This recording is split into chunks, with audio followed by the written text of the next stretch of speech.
What happens if Europe unites against U.S. tariffs and the $500 billion trade system crashes? That question moved from hypothetical to immediate Saturday when President of the United States Donald Trump threatened 8 NATO allies and European leaders responded with coordinated statements within hours, as the European Union called emergency meetings in Brussels, while trade experts warned the consequences could reshape global commerce permanently, and the transatlantic economic relationship now faces its most serious test since World War II. President of the United States Donald Trump announced Saturday that 8 European nations will face tariffs starting February 1, 2026, including Denmark, Norway, Sweden, France, Germany, the United Kingdom, the Netherlands, Finland, with the tariffs beginning at 10% and escalating to 25% by June 1st unless Denmark agrees to sell Greenland to the United States. European leaders responded with unprecedented coordination as French President Emmanuel Macron wrote that Europeans will respond in a united and coordinated manner should they be confirmed, while European Commission President Ursula von der Leyen stated that Europe will remain united, coordinated, and committed to upholding its sovereignty as the European Union convened an emergency meeting of ambassadors from all 27 member countries Sunday afternoon in Brussels. The 8 countries President of the United States Donald Trump threatened account for approximately $500 billion in annual trade with the United States, and these nations represent Europe's largest economies and America's most important trading partners, as the threatened tariffs would stack on top of existing duties, potentially raising total rates to 40% by summer. European unity forms.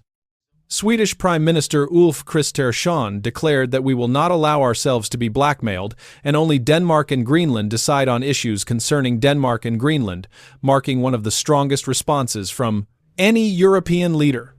British Prime Minister Keir Starmer called the tariffs completely wrong and stated that applying tariffs on allies for pursuing the collective security of NATO allies is completely wrong, while confirming the United Kingdom would raise the issue directly with Washington. German foreign ministry officials confirmed coordination with other European Union member states on a unified response, saying they are working with other European Union member states on a coordinated response. French President Emmanuel Macron stated he would consult European partners on a response, adding that no intimidation or threat will influence us neither in Ukraine nor in Greenland nor anywhere else in the world. When we are confronted with such situations as tariff threats are unacceptable and have no place in this context. European Council President Antonio Costa called for economic integration instead of protectionism. Speaking from Paraguay after signing a trade deal between the European Union and the Mercosur bloc, stating that if we want prosperity we must open markets, not, Clael, owes them, the trade system at risk. The United States and European Union represent the world's largest bilateral trade relationship, as the two economies exchange over $1,300 billion in goods and services annually, while the 8 countries President of the United States Donald Trump threatened represent over 60% of European exports to America.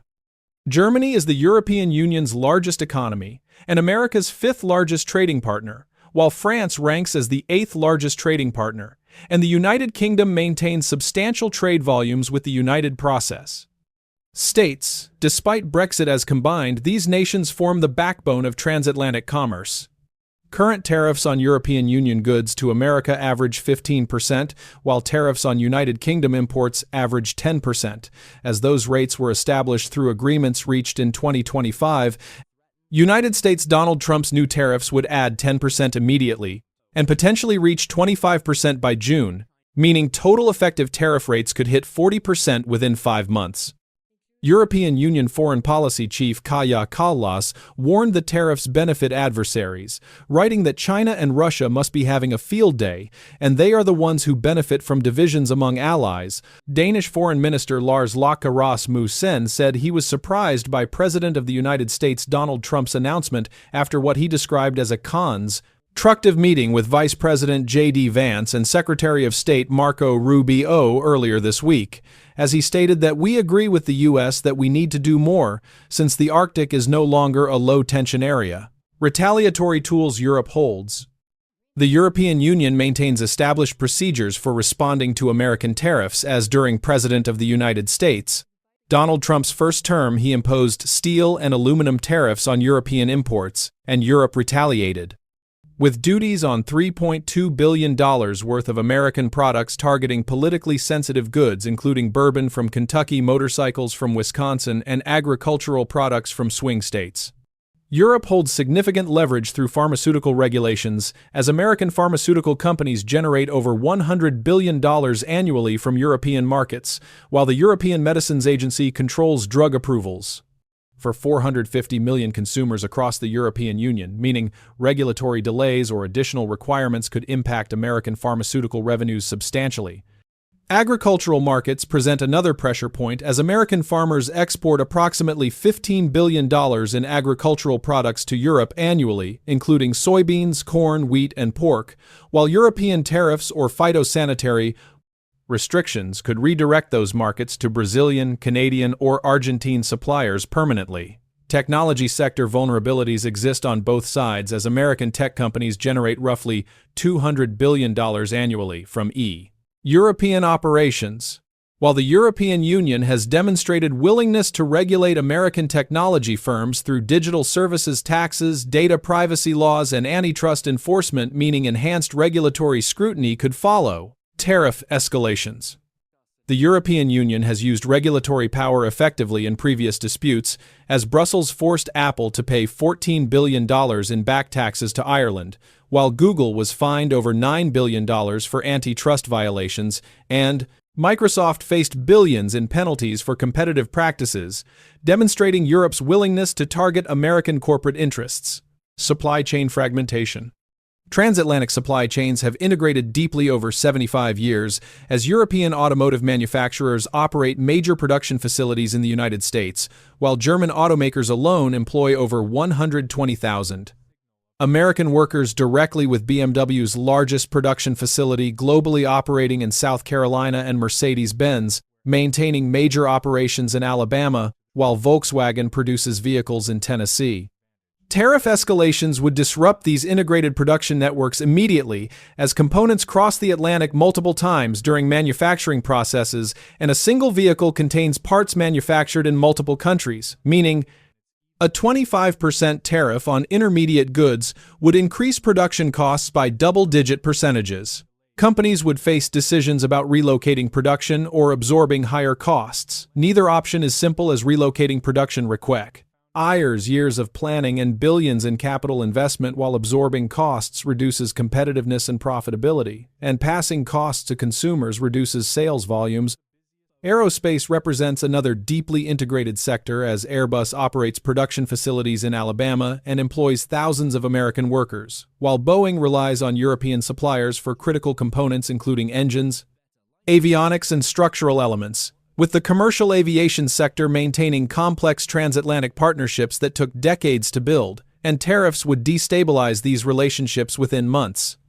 The chemical industry supply chains span both continents, as BASF operates major facilities in the United States, while Dow Chemical maintains European operations, producing intermediate chemicals used in countless manufacturing processes. Meaning tariff disruptions would cascade through multiple industries simultaneously. Financial market consequences. Currency markets could experience significant volatility, as the euro trades at approximately 1.10 to the dollar currently, and major trade disruptions typically weaken currencies of affected regions, meaning a weaker euro would make European exports more competitive globally, while making American goods more expensive for European consumers, creating different economic pressures. Bond markets face uncertainty regarding central bank responses, as the Federal Reserve and European Central Bank maintain different policy stances currently, while trade war escalation could force policy recalibrations with the Federal Reserve. We're facing pressure to cut interest rates to support American exporters, and the European Central Bank needing to adjust policy to support European economies facing American tariffs.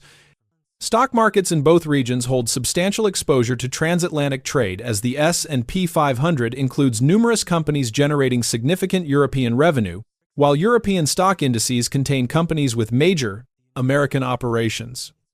Investment flows between the United States and Europe exceed $5 trillion, as American companies have invested over $3 trillion in European operations, while European companies have invested over $2 trillion in American facilities, meaning these investment relationships now face new uncertainty. Alternative partnerships accelerate. Europe has accelerated trade diversification efforts in recent years as the European Union and Mercosur bloc signed a comprehensive trade agreement this week, creating a market of over 700 million people and eliminating tariffs on billions in trade flows. China represents an increasingly attractive partner for European economies, despite political tensions, as trade volumes between China and the European Union exceed $800 billion annually. Asian markets offer additional alternatives to American trade, as Japan, South Korea, and ASEAN nations maintain strong trade relationships with Europe, while Middle Eastern energy relationships provide additional leverage, and India represents another emerging partner with an economy exceeding $3 trillion. NATO security implications. The tariff threat complicates NATO's security architecture fundamentally, as Article 5 of the NATO Treaty commits members to collective defense, and economic warfare between members undermines that foundational commitment. British Prime Minister Keir Starmer emphasized that applying tariffs on allies for pursuing collective security is completely wrong, suggesting economic coercion contradicts alliance obligations. Arctic security cooperation becomes particularly complex as the dispute centers on Greenland, which holds strategic importance, while Russia maintains the world's largest Arctic military presence and has deployed advanced weapons systems, including hypersonic missiles, to Arctic installations. Congressional opposition emerges, called the tariffs unnecessary, punitive, and a profound mistake, saying this response to our own allies is bad for America, bad for American businesses, and bad for America's allies. Republican Party Senator Tom Tillis joined Democrat Senator Jeannie Shaheen in a bipartisan statement, saying this kind of rhetoric helps adversaries like Putin and Xi Jinping, who want to see NATO divided. A bipartisan congressional delegation traveled to Copenhagen, led by Senator Chris Coons and Senator Lisa Murkowski, aiming to restore trust with Greenland and Denmark. Legal challenges pending. The tariffs would likely be imposed under the International Emergency Economic Powers Act, which grants presidents broad authority to address economic emergencies, as the Supreme Court is reviewing whether President of the United States Donald Trump can use these powers to impose tariffs. Greenland remains opposed. Polling from January 2025 shows 85% of Greenlanders oppose joining the United States, while only 6% support the idea, as Greenland Premier Mute A. Day stated clearly that Greenland is not for sale. Thousands protested in Nuuk, chanting "Ka la lit nu not," while similar demonstrations occurred across Denmark. China and Russia benefit. European Union Foreign Policy Chief Kaja Kallas stated that China and Russia benefit from transatlantic division as China expands Arctic research and Russia maintains dominant military presence in the region. The geopolitical implications extend far beyond Greenland or tariffs, as a fractured transatlantic alliance reduces Western leverage on issues from Ukraine to Taiwan, and economic decoupling between America and Europe would represent the most significant shift in global power dynamics since World War II ended.